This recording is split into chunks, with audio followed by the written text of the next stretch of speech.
a swordsman who abandoned his body to become a blade. Birth name unknown. He pledges loyalty to Destiny's slave and possesses a terrifying self-healing ability. Blade wields an ancient sword riddled with cracks, just like his body and his mind. The only thing he could sense was a splotch of crimson in his sight and the taste of iron in his mouth. His limbs were unresponsive.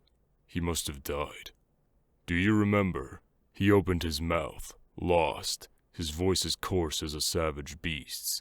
The sound from his throat stopped abruptly as the cold, hard object penetrated his torso. Again and again, this repeated for thousands of times. How marvelous. When his muscle fibers tore open, he could hear the tiny sounds of tendons bridging and reconnecting.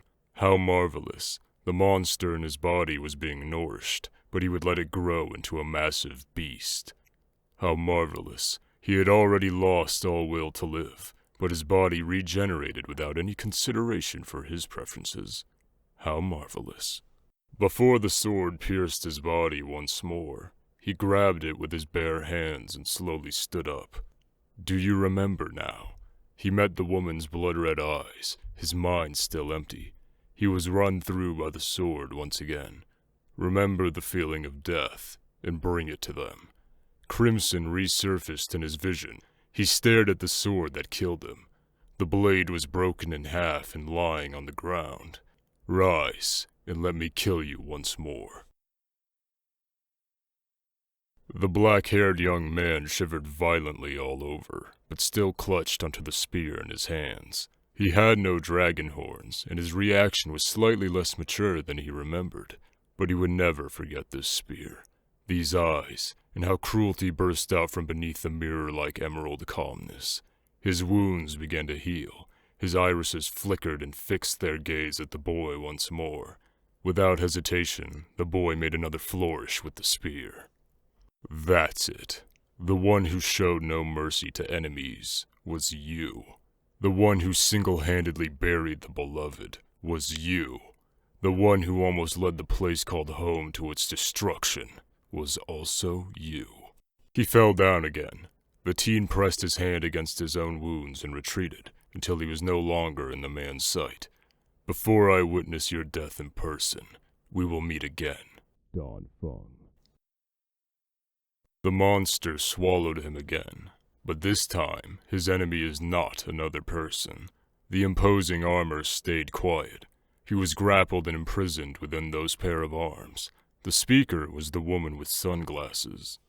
Listen, I can always kill you again, otherwise I can't bring you back. Her voice was very gentle, and even the monster inside his body stayed silent to listen to her. But I don't want to. The woman leaned down and whispered in his ear. It was a deal he couldn't refuse. What do you people want? Is there anything more satisfying than seeing how the undying die? That's what he said. The giant armor loosened its arms. Destiny was ahead, and he will be leaving with them. Listen, Blady, loosen up. Listen, don't think about anything at all. He nodded. The woman walked to his side, smiling. Yet he thought her smile looked very sad. Maybe someone left her before they could listen to everything she had to say, he thought. He can no longer see anything. He remembered that, decades ago, he came to the Cienjo with a merchant vessel and was impressed by the superb craftsmanship of this place. The young man was obsessed to the point of forgetting to eat or drink and spent his inspiration like he was running out of time. He forged hundreds of marvels, 4 of which were the most famous. The sword named Shard Sword was flawless in its make. Its inky body glimmered with the sheen of sanguine. Only the strongest swordmaster on the Cienjo could demonstrate the true meaning of this blade. The Foxian girl once loosened 3 arrows simultaneously with her recurve bow in a dire situation, while still continuing to navigate the star skiff and laughing with the others.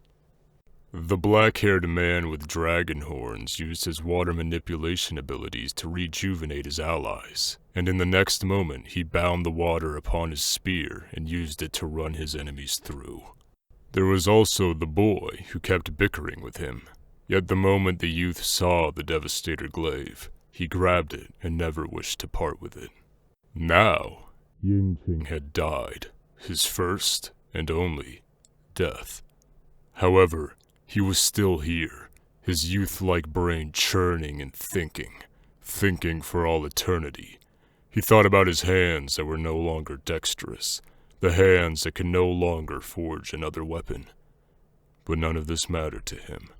From this moment on, that body will be the one and only blade.